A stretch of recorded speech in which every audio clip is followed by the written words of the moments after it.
Okay. All right, all right, all right. Good morning, good afternoon, good evening, wherever you are in the world. Welcome to Motivational Monday. My name is Eric F. King, and we have some incredible guest speakers today: Amberly Shreve, Leah Garcia, and Zion Anagru. Well, we are excited, folks. We are excited. Another week, another exciting week, and we have a great topic today: Yes. how to be an effective leader. So one thing I learned many years ago when I was having, how can I say, challenges in leadership, someone told me this. He said, Eric, you want to make a lot of money, right? I said, oh yeah, I want to make a lot of money. He said, money rises with leadership. I'm like, ooh. He said, yeah, the bigger the problems you can solve, the more money you'll make. Okay. Then I'm like, I can deal with these problems then. I can deal with them. All right. So we are going to dive into it today, how to be an effective leader. And we have some incredible leaders here to share.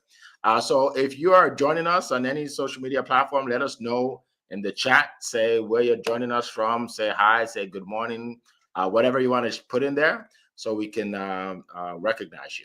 All right. So our first speaker hails from California. She's already dancing and she's excited. Like, how many of you get excited like this excited at 4 in the morning? You know, it is 4:03 in the morning, and we appreciate her for being here so early to give you value. Okay. So she is a financial strategist. She helps you with all things money, how to make it, how to invest it, whatever you want to do with money. If you need money, then you need to contact her. Okay. She's also a third-degree black belt, which means she is a very disciplined person. It also means you do not want to get on her bad side, but she may body slam you.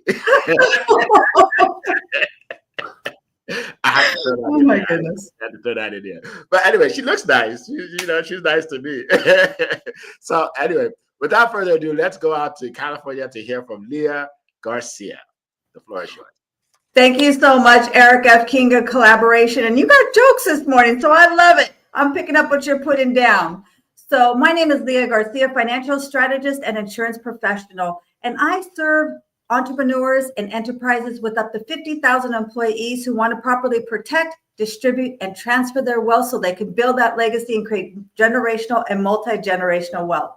I love this topic because really when we're talking about becoming a better leader, I think of it this way. You might be a leader in your career, you might be a leader in your church, you might be a leader in things that you do, but I say let's become a leader of our family.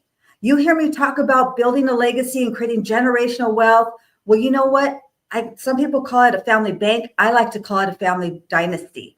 It's not really about how much money we make, but it's how much money we leave behind and we're going to pour into future generations. So I'm going to give you 3 golden nuggets on how you're going to become an effective leader and lead your family. So number 1, you have to envision the results, right? I say begin with the end in mind. What is a family legacy that you want to build? You hear me talking about it every single week, but I'm going to ask you, what is the legacy that you want to leave behind? Because in one day, all of us are going to leave this earth and we're going to go to somewhere much better than this place.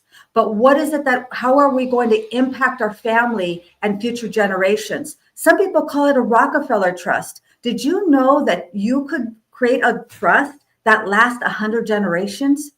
I mean, think about that.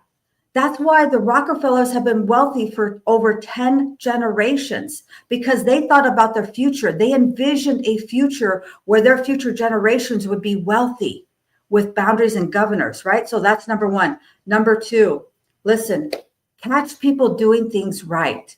Managers catch us when we do things wrong. Those are managers. And a lot of times people think about manager and leadership and they think it's one and the same. With all due respect, it's 2 different things. A manager is going to manage you. A leader is going to inspire you. Remember, we got to build each other up. When we catch people doing things right, then they get what? They get more confidence. They get more inspiration. When we're parents, sometimes we feel like we get into this thing and we want to always correct, and right, and that can lower down their confidence. But when we find them and catch them doing things right, then they build up. That's called habit stacking, right? They start to get more and more confidence. And listen, when you are good, you will tell others. But when you're great, others will tell you. Your family will tell you that you're a leader because you are lifting them up. Number 3, this is a big one. Write this one down, put a star. First, you got to lead yourself. Listen, great leaders don't say go there, they say follow me. And that's why if we are going to be the one, if we are the one that is going to change our family's last name forever, we have to be a do-it-first leader. We have to show them that we're being a good steward of our money. We have to show them that we're paying ourselves first. We have to show them by downloading my one-page financial plan and following the wall of wealth, folks. Listen, money likes speed, but wealth takes time. And what I mean by that is we got to make quick decisions. And how do we do that? When you have a template and you can determine easily between what is being a good steward of your money and what is not, then you can make quick decisions, because leaders make quick decisions and they change their mind very slowly. So John Maxwell says it this way, and I love this quote. He says, anyone who thinks that they are a leader but yet has no followers is simply taking a walk. So if you're going to be the leader of your family, that means that we have to be talking about prosperity. We have to be the one that's saying we're leading our family into prosperity. We're leading our family into creating generational and multi-generational wealth. So that's my time. And yes, it is. It's 4:08. So I think I kept it on time. There you go. Hand it back to you, Mr. Eric. All right. Thank you so much. That was fire. That was fire. We appreciate that. Someone said in the comments, it is too early to body slam people. All right.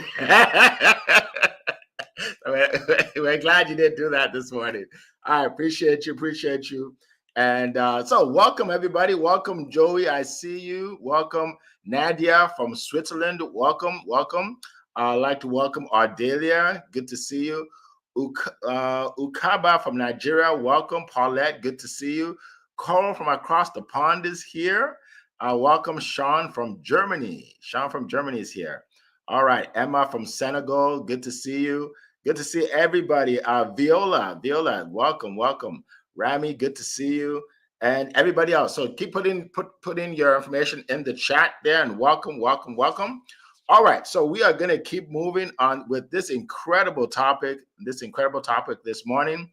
And we are going from California all the way out to Maryland in the East Coast of the United States to a woman who is an expert on leadership because she leads a lot of people. All right. Yeah, that's what makes you an expert, right? When you do it over and over. So she is an expert in leading people. She is an expert in networking, an expert in building relationships. We call her the gratitude consultant. And today she's going to give us some incredible tips on leadership. So without further ado, I welcome Amberly Shreve. Well, good morning, everyone. And Eric, thank you so much. It is such a pleasure to be here with you and Leah and Zion and Annie as usual. And happy morning to all of you out there. You know, this topic, how to become an effective leader, it holds so much value because I'm going to give you guys a few nuggets of information that can not only help you become an effective leader, but actually help you grow in leadership. So the first thing that we are really going to strive for in our relationships is how to be, we are developing self-awareness. So how are we going to work through self-awareness? We're going to manage things effectively because any leader, if you know as well as I do, any leader we're going to focus on our strengths, but also our weaknesses. What are we doing on both sides? How can we make a weakness a positive and make it something that can help us along the way, right? We're going to communicate clearly and actively listen. When we're actively listening to people that we are working every day with, we are going to make a difference not only in their lives, but in our lives. How are we working through situations? What are we doing with the people that we are managing each day? Who are the people that we're doing life with? How are we allowing those people to determine what we're doing in the world? We have to make sure that we are intentional in the acts that we are moving forward, what we are doing, how we are touching hearts and changing lives, the people that we are allowing in our space who are going to take us to the next step. I know personally, I'm going to surround myself with people that are much more accomplished than I am, people that I can learn from, people that are going to lead me down a path that I know is going to make me better as a person, as an individual, and that I can be a better example for my family. We are going to make sure that our mindset and our outlook is where it needs to be in order to be an effective leader. People are watching each and everything that you're doing, believe it or not. Your family, your colleagues, your friends, the people that you're doing life with, and those people that you don't even know. They're watching all of the things that you're doing because they're, believe it or not, they're checking you out. They're wondering, do I want to be a part of that team? Do I want to be a part of that person's life? How are they outside of business? What type of person are they? Their integrity, their credibility, all of those things, believe it or not, make a difference. And finally, where you are in your heart, right? How you show up for one another, how you show up for yourself, and the example that you are leading by. All of these things make up an effective leader, someone that people can look up to, someone that people are going to stand behind. And I know that each and every one of you out there has what it takes to be an effective leader. I just want you to believe it in yourself. And sometimes it's not easy. I have moments where I sit in it and I just pray and think, God, please help me to be better and do better. And the things that are bringing me doubt, the things that are bringing me to places that of struggle and challenge, take that from me. So don't think that just because we're on this panel doesn't mean that we're not doing real life, because I can assure you we're all doing real life in every shape and form. So connect with us and build relationships and be the leader that you are, because you already have it inside of you. Back to you, Eric. I wish for you all a beautiful, wonderful day. Awesome. Thank you. Another great TED Talk this morning. We got so much value out of that. All right, folks, we're going to keep going. And we have so many people from all over the world. Let's see. Frank, welcome. Mark, good to see you. Welcome, Dr. Garcia.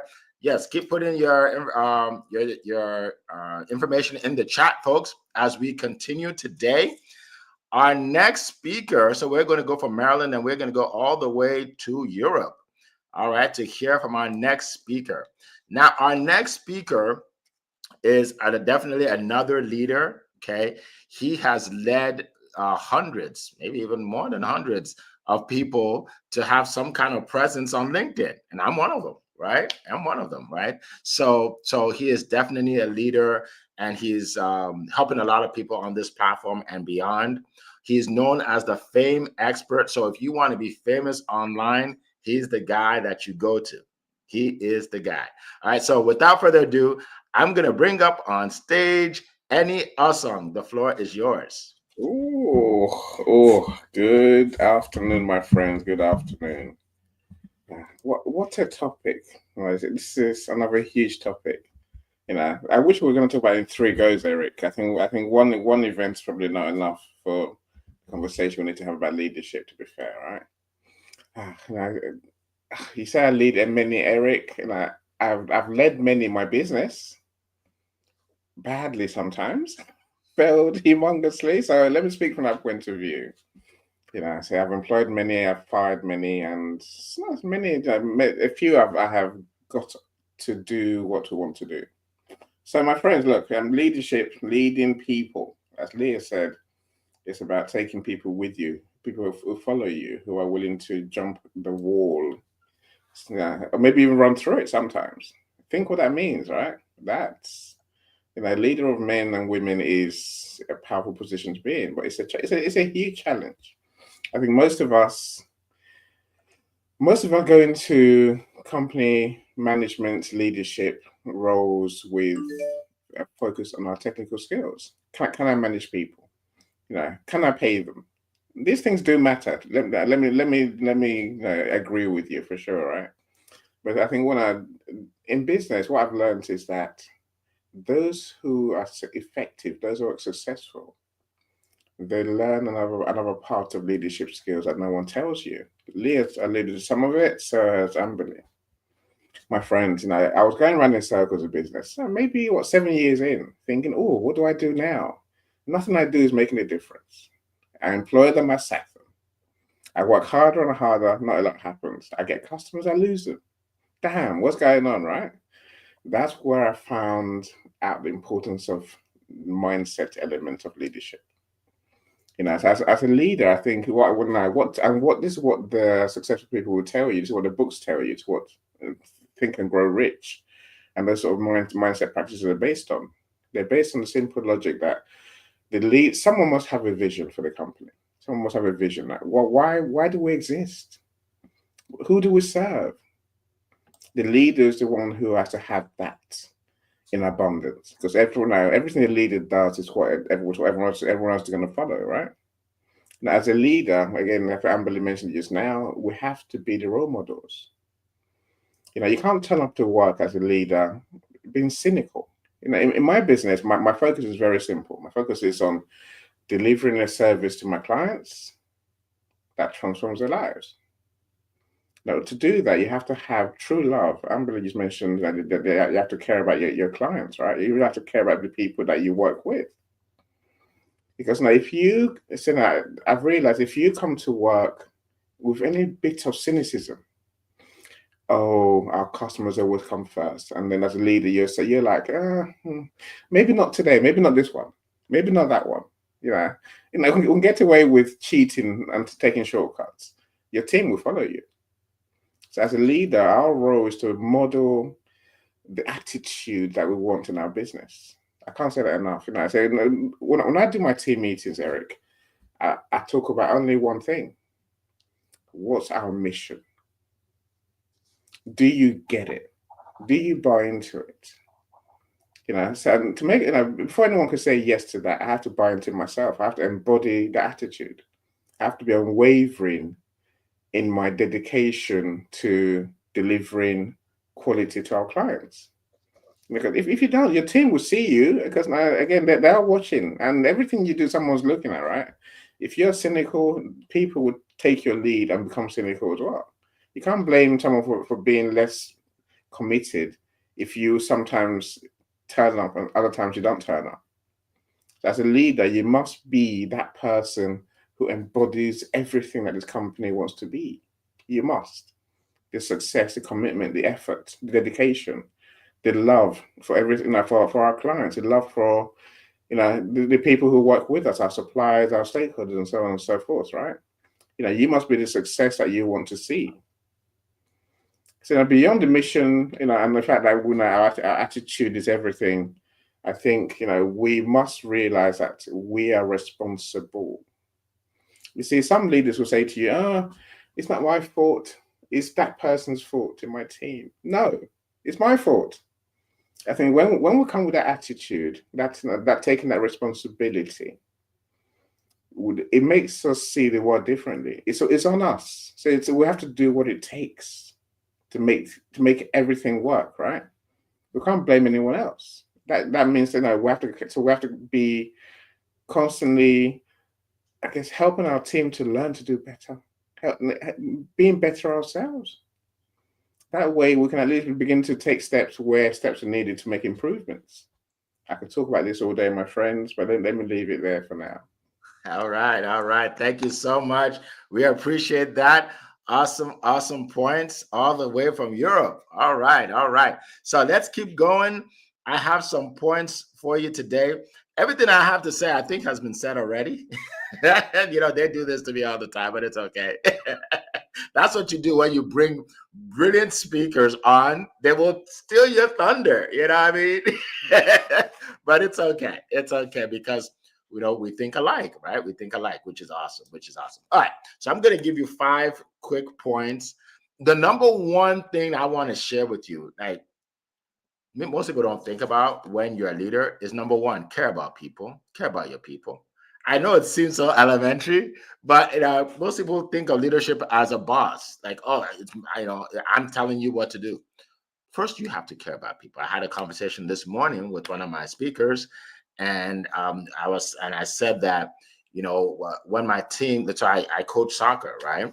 And if my team loses, right, I tell them the importance of losing, and they're like, I said, because losing, right? You learn more from losing than winning. They're like, what are you talking about?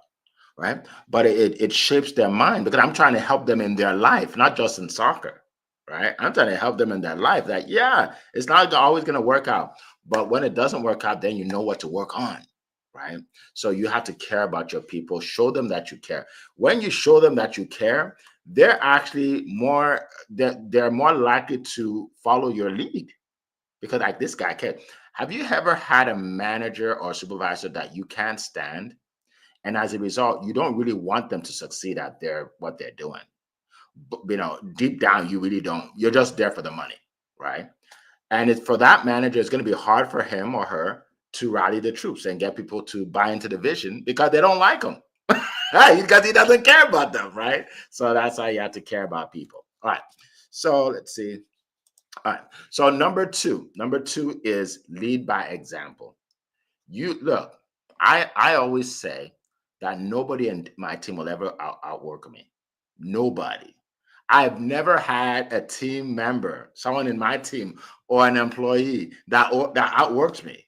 Because if I just say, okay, you do this, and then I just go chill, they're going to be like, oh, he's so lazy. Why should I be working so hard?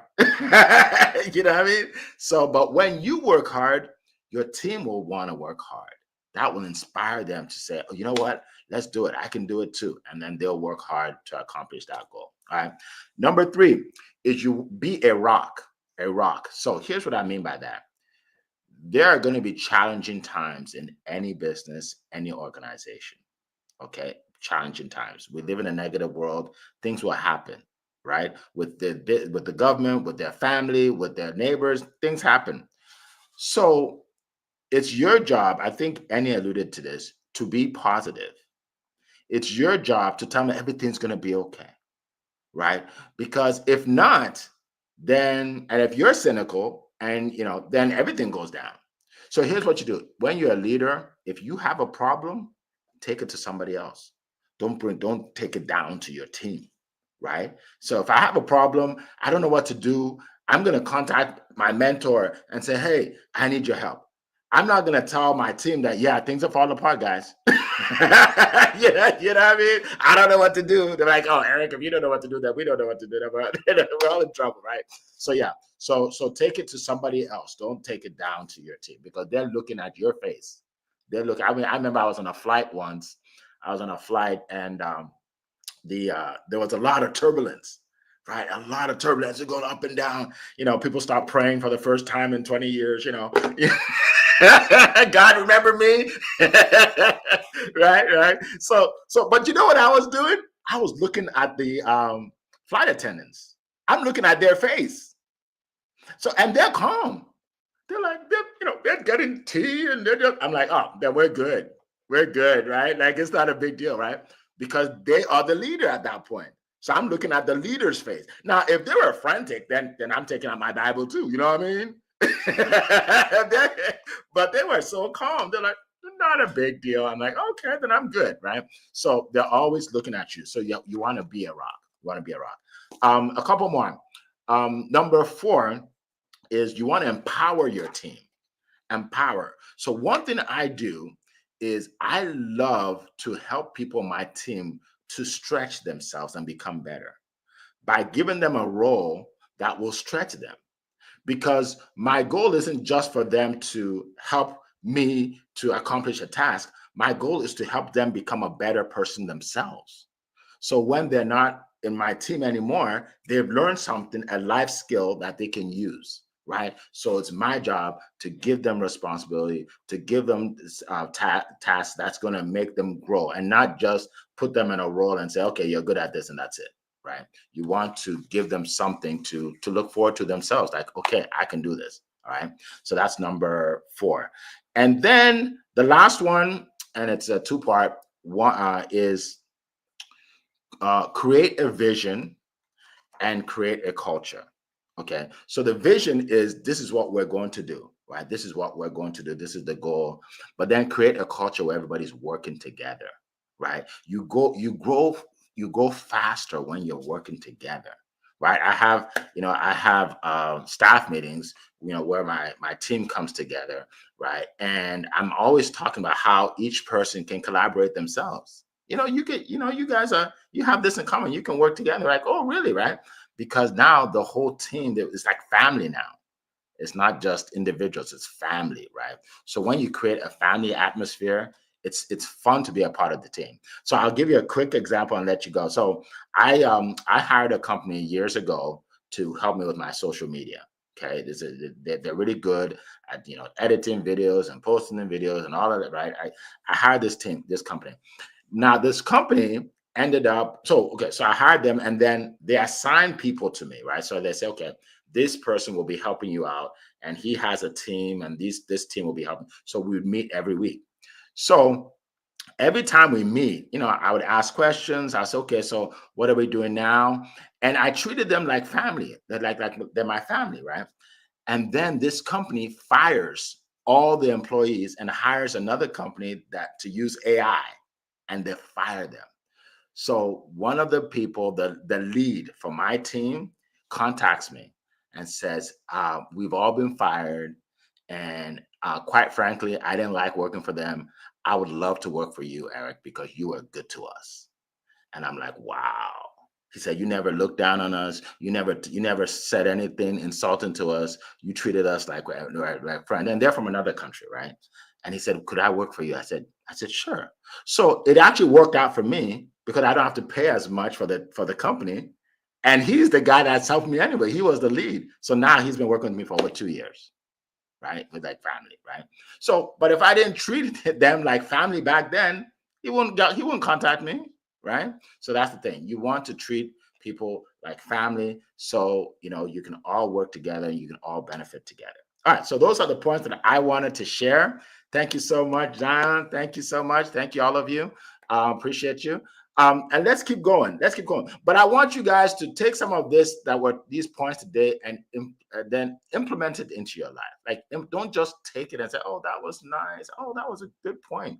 Use it, because what we're sharing is decades of experience we're sharing here. Decades. I wish I had a call like this to get on when I was younger. I really did. I had to just figure it out. Right? Look at, you have decades of experience on this call. So you want to use this information. All right. So let's keep going to our next speaker. And he hails from Nigeria. He's all dressed up with the hat and everything, the Nigerian garb. He got everything going on. He is known as Mr. Positivity. Like, look, let me tell you something. We live in a negative world. I don't know if you've noticed that. We live in a negative world. And we have things that happen every day that are negative. Absolutely. From the second you wake up, someone will say, I woke up on the wrong side of the bed. Well, most people do, actually. By noon, they're like, yeah, there's another day. Right? So here's the thing. It is imperative to have the right attitude and to be positive, to be intentionally positive.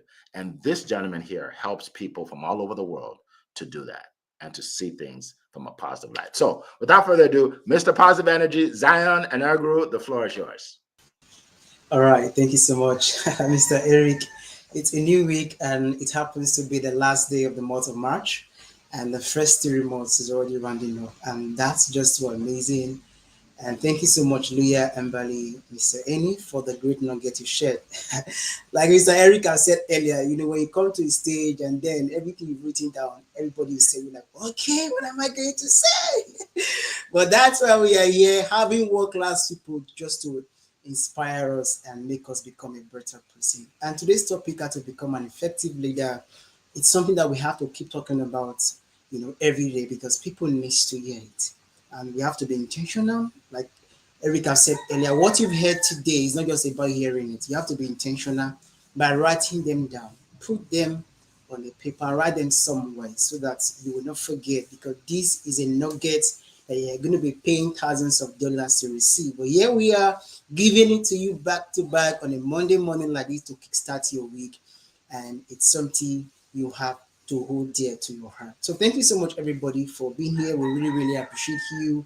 And yes, being an effective leader. If there's one thing I've learned, it's being an effective leader, you have to lead people.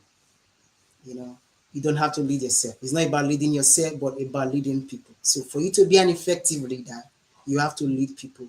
And that brings me to my number one point in being an effective leader, by raising a team. By raising a team. You don't have to do all the things by yourself. You want to be an effective leader, don't be a lone warrior. Don't be a lone soldier. Don't be a one-man army that you feel you can do everything all by yourself. It doesn't make you effective. Yes, you can do it, but it's going to take you longer time, longer hours. And you're going to be tired. You're going to be feeling overwhelmed. So you must raise a team. Raise a team of people of like minds. Raise a team of people that buy into your vision. Raise a team of people that truly want to work with you. And that's why I love what my speakers have said earlier. Raise a family. Love people. Appreciate people. Love your team. Support your team. People want to be in a place where they feel wanted, where they feel loved, where they feel supported, where they feel seen and heard. So raise a team like that. You don't have to work all by yourself, because I've the opportunity to have discussions with people, work with people who are doing everything by themselves. So if you are joining us today, this morning, or you're going to be watching the replay later, I encourage you this morning, raise a team of people who can work with you and run with the vision that you carry. And secondly, beyond just raising a team, because many persons have a team, but then you must master the art of delegation. I love this so much. People have a team, you have people working with you, but you don't delegate any duty to them. You are doing it all by yourself. You are all the details you want to be involved. If you continue like that, you will not be sustainable in being a leader. The longevity of being a leader will not be there. You are the visionary, but you are fully involved in finance, in HRM, in administration, in marketing, in publicity. You are involved in everything. By so doing, you will not be as effective as you think you will. For some persons, I hear them say, no, I want to pay attention to every details. I want to be everywhere. No. One thing that you must learn about the art of delegation is trusting your team. And that's why you must raise a team that aligns with your vision. So in delegating to your team realize that you trust them. You value them. That you trust their effort and their input. That's what it shows. So for you to be an effective leader, you must learn to master the art of delegation. Yes, you can oversee, they can give you reports, but don't put yourself in a position where you want to be involved in every little details. Allow your team take care of things for you while you trust them. And I know Mr. Eric said, yeah, you work. Yes, it doesn't make you not to work harder. It doesn't mean that you're not working harder, you're not fully involved. Getting all the report, overseeing it, giving them feedback is part of the work. So try to delegate duty because it's very, very important. And my third point is practice self-care. For people, they work all around the clock, no time to rest. One thing that should be part of your schedule as a leader is your time for rest. It's a time to take a pause and reflect. It's a time to take good care of yourself. And if you can take care of yourself, it goes down to your team. So leading by example starts from there, because your team has to recharge as well. Your team has to reset as well. So for you as a leader, when you practice self-care, your team can learn from the example that you are showing them. I will always say this, people want to make impact, people want to make a difference. One way for you to sustainably make a difference, one way for you to make a difference on a long term, it's the ability for you to take good care of yourself. As much as you want to do so much, taking good care of yourself is not negotiable. I tell you, when you are sick, you don't even worry about work anymore. When you feel unease on your body, you don't even think about the vision or the budget you want to do. You don't think about these things. What you're thinking about is you want to get well. You want to be healthy. And that's why you must place priority on practicing self-care, not just for yourself, but for your team, because your team needs it as much as you need it. And lastly, I will end with this. Lead with positivity. This is not negotiable for any team, because the mindset of the leader automatically rub off on the people he's leading. Your mindset will rub off on your team. If you're a negative person, the effect will be on your team. But if you're a positive person, the effect will also be on your team. I will always say this: any team that is built on positivity is a team built for possibilities. When your team is built with a positive mindset, that team becomes unstoppable. That thing can do all things, because there are days that sometimes you, as a leader, you don't feel like it. But having a team you are built with the same mindset, they will be there to encourage you to support. Don't worry, sir, we got this. We got this for you. We're going to handle this. Don't worry too much about this. Having people like that. That's why you must learn to lead with a positive mindset. Imagine everybody running with the same vision, with the same pace, with the same agenda. It makes the work effective and efficient. And you get to do the things you need to do because you have a team that is being led with positivity. I will end with this. Never forget, when you are positive, you are possible. And in positivity, there's always endless possibility for you and for your team as a leader. So thank you so much, everyone, for listening. I yield it back to you, Mr. Eric. All right. Thank you so much. That was incredible. The crows are crowing. That's how incredible it was. Awesome. Thank you so much. Wow. Sometimes I want to quote Zion, but with all those positivity and possibility, like it's a tongue twister for me, so I don't even go down that road. I'm not as eloquent as this young man. But we thank you so much. Appreciate that. All right. So we're going to go to our questions. Real quick, we're going to our questions.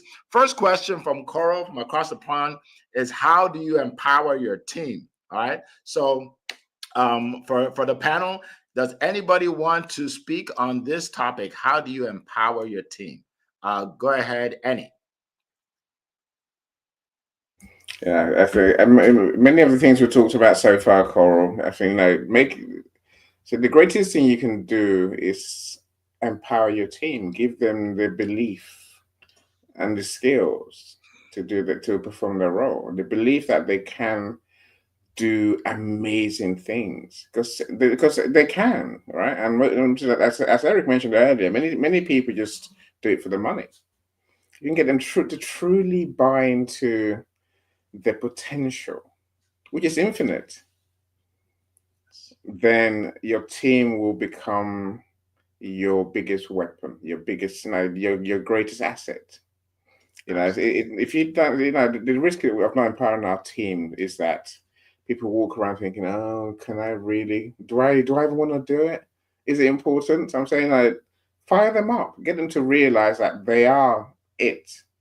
What they do matters, and they are the ones who make it happen. So so give them your attitude. Also goes to and change their attitude, and beyond that, give them the skills, give them responsibility, give them delegate, as we mentioned earlier. The more they get to do important work, the more they'll learn how to do important work. I'll leave it there. Thank you so much. Zion, go ahead. Yes, when it comes to team empowerment, one thing I would say as a leader, empower yourself, then you can empower your team. It starts with you. And that's why I always say this: leadership development is personal, but it's not private. I will say that again. Leadership development is personal, but it's not private. And that's why the more you empower yourself, the more you are being equipped to also empower your team. And one thing you must also understand is a continuous learning. So allowing your team to learn continuously, putting them in a position where the training is continuous, they are in a place where they are evolving, they're becoming a better person, is one way you can empower your team. And lastly, show concern for your team. Show concern for your team. Go in details to know your team better. People feel empowered when they feel valued.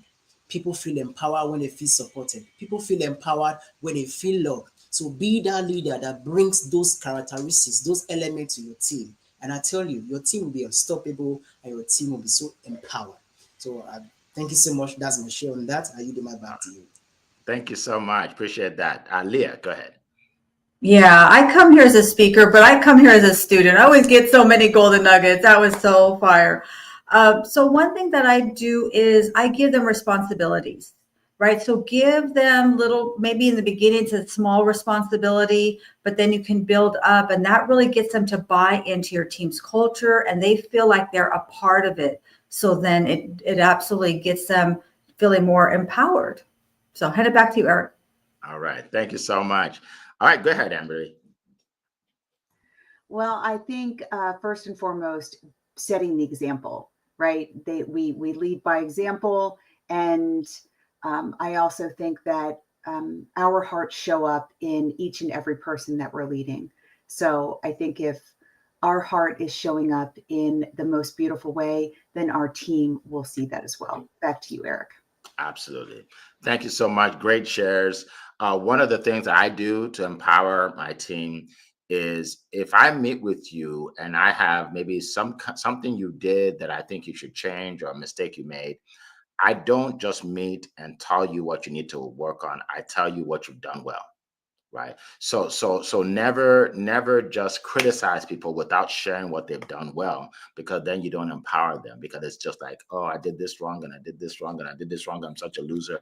So instead say, you know what, you're great at this, but guess what? If you are able to do this, it even make it even better. And like, oh, so you left feeling positive. So that's one of the ways I empower my team. All right. So next question is this by Paulette. What if you tell a leader something private and you hear people talking about it and gossiping about it, therefore you lose trust in the individual? How do you deal with it? That's a good question. So I think there are two things here. How do you deal with it as being the subordinate of a leader? And then how do you avoid it as a leader? Right. So whoever wants, any one of you can speak to that. Go ahead, Amberly. Paulette, my friend, this is a really great question. And, I'm showing up raw today. A lot of emotions over the weekend. And I will tell you, leadership is not easy. I've been on both sides. I've been on the student side of leadership and having that person be an example to me. And I am currently on the leadership side. And I will tell you, I've had this happen to me and it feels icky. It feels so icky and you just sit in it, right? You have it the credibility and integrity is gone. You are so done. You're like, okay, I can't get out of this place fast enough. I can't get away from this person fast enough. And before, I would have never had a conversation. Today, oh yeah, we're having that conversation. We're going to have that conversation about how you used what I shared, something from my heart, and that I shared privately for your gain, and how you will not do that again. And I think that we are able to have the hard conversations.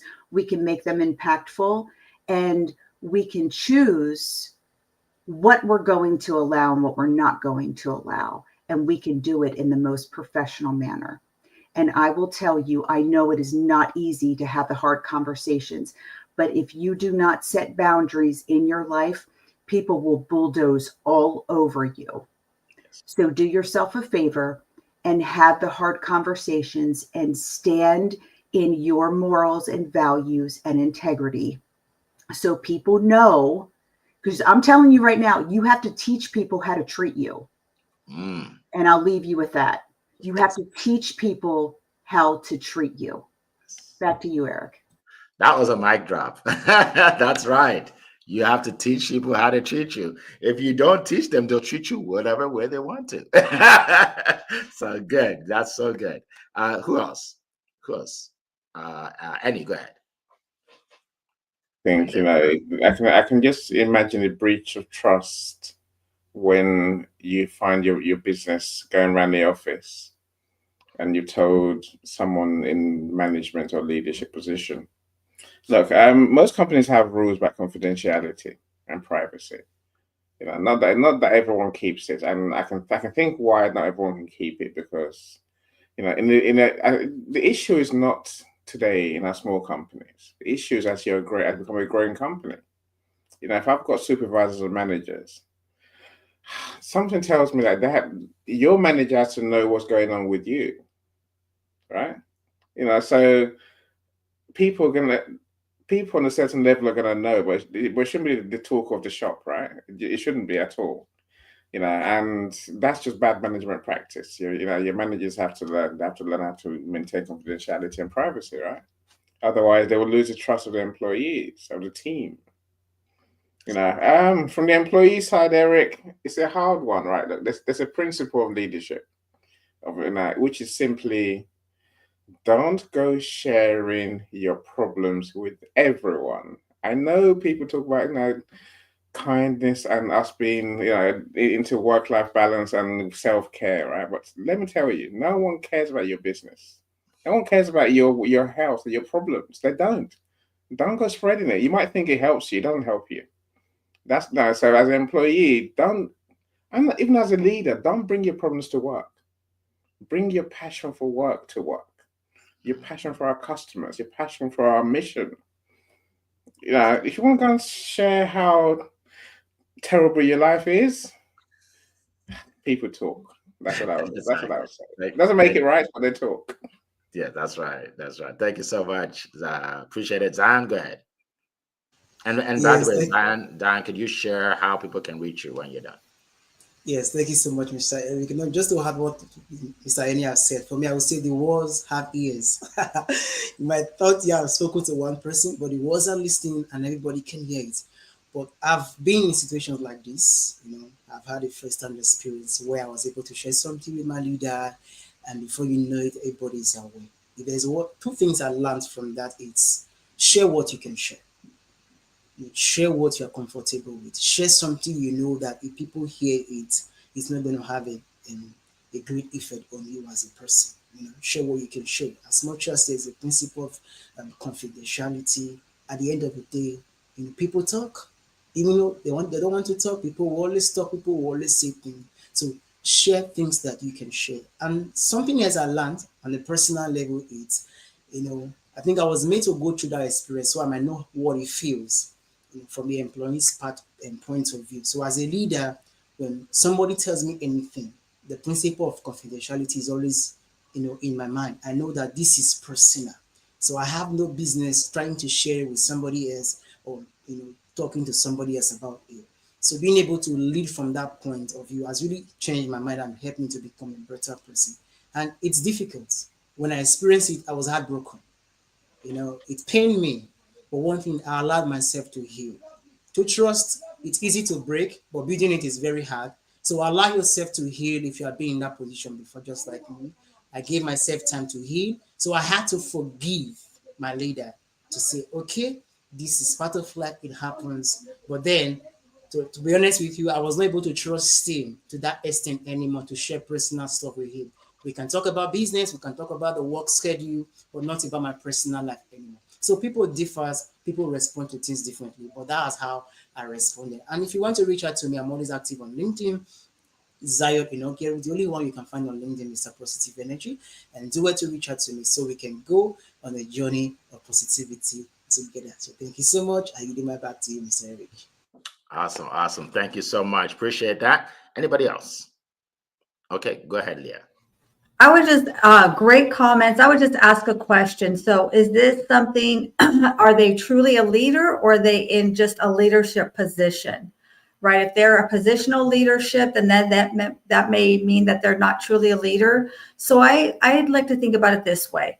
Is positive down, negative up? If you have people who are following you, never tell them anything negative about each other, about yourself. Never share your drama with them or what you're going through. Listen, all of us on here, we're showing up here all happy and smileys and puppy dogs, but we've all got challenges going on. So if we're going to share that, if I'm going to share any of that, then I'm going to go to a higher leader than myself, right? Otherwise, just don't even say it. So that's my 2 cents. Yes. How do we reach you? Anything you want to share? Yeah, super easy to reach me. You can get my Biz in a Box, which is leahgarcia.io. That's my smart link, and I'll put it in the comments and always on LinkedIn. Thank you, Eric. Awesome. Thank you. All right. Anybody else? No? Okay. All right. So the next question, let's go to our next question here by Coral. Oh, by the way, I did want to mention, so as a leader, for me, I'm a leader in different areas and different businesses. And my rule of thumb is I don't share information of anybody that I didn't get permission to share, period. Right? That's it. Like, and even today I was talking about, I'm a coach, and I had a conversation this morning about I didn't say who the conversation was with, right? Like, if you didn't tell me to share, I'm not going to share, right? So that's from a leadership perspective. I want to talk about that, because you lose trust. Like, people won't trust you anymore if you're sharing, even if it's good news, right? Someone may tell you something that happened in their life that's good, but they don't want everybody to know, right? So just say congratulations, but you don't say, hey, gather around, let's talk about what happened to Kathy. Like, Kathy, like, oh my God, I didn't want anybody to know. So I, just don't share anything that you don't have permission to share. All right. Question by Coral is, can you share an example of how you had to stand by your principle as a leader, even though it was unpopular? This is a really, really good question. Amberly, go ahead. Leah was first, and then I'll go. Oh, well, Leah? Okay, go ahead. It's fine. Yeah, I love this question. Thank you, Amberly. You're so courteous. So I have to tell this story. It's a quick story.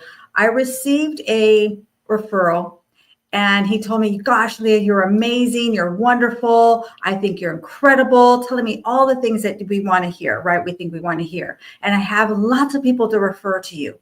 However, I don't believe in life insurance, and I don't believe in a living trust. I said, whoa, wait a minute, hold on. Those are 2 things that I stand on. You hear me talk about family bank, dynasty trust, creating a family generational wealth. Well, 2 of the foundations is life insurance and a living trust. So I had to respectfully and kindly decline to collaborate. I had to decline to accept those referrals, because that would be incongruent. That would be out of alignment with my principles. So great question. Thank you so much, Coral. Very good. Very good. Amberly, go ahead. Again, I'm coming to you all raw. So when I was in corporate America, I managed a office staff, and there was harassment going on in the office. And I had to have the hard conversation of speaking to the division president, who was a part of the harassment, and to let him know that it can't take place. And it was one of the hardest conversations that I've ever had to have. But I knew that I had to stand up for myself and the other women in the office. And he took me out of my office management position, and he put me out in the field so that he could shut me up. And I ended up taking steps to move out of state, because I was not going to be able to sit in that space anymore and allow that to happen. So that was what I had to do as a person. But you have to take the steps that make sense for you, because again, we're going to allow what feels comfortable and what doesn't feel comfortable in our lives. And it's really important that we understand that there are major consequences when we take a stand, and it's not always in our favor, but we can put our head on our pillow each night knowing that we took the stand that we needed to take. And you can reach me on all the socials. LinkedIn is probably the easiest for anyone who's on here. But I would love the opportunity to have a conversation and see how I can bless and serve you. Back to you, Eric. Awesome. Thank you so much. Anybody else? Annie, go ahead. We have like a couple minutes. So Yeah, go ahead. I'll try and do it quick. Look, I think, again, as a business owner, you tend to have challenges every day. You have to deal with everything and stick and make sure that, as I said at the beginning, our mission, our values must be top of our agenda. That's what we're there to uphold. I'd say, the latest one I can tell you, the two parts of my love life: my customers, my staff, my team. Right? If my team don't love my customers, what do? They can't work together, right? Sorry about that. And I will try my best. I will try, and it's not necessarily fallouts between customers and team, customers and your team. That's a problem. I think it's those insidious little thoughts. Oh, I don't want to work with them anyway. I don't like them. I'm not gonna. I don't think we're getting paid enough. It's like, what do you mean? We're getting paid, right? Get into it. Love the customer at all costs. Otherwise, I'll move you very quickly. I did this instead. I did last week. So, I got someone else to work with them. All right. You can find me on LinkedIn, my friends. I just put my link, my profile link, in the comments. I'd love to know what you do. So let's connect and let's have a meeting. All right. Thank you so much. Thank you for your comments, everybody. I just want to share real quick. For those of you that want to connect with me, LinkedIn is a great place to connect with me, Eric F. King. I'm the only Eric F. King. Now don't look for Eric King, because you'll be there all day. But Eric F. King, I'm the only one, right? I'm also on, Instagram. I'm also on Instagram, but LinkedIn is the best. I have an event coming up.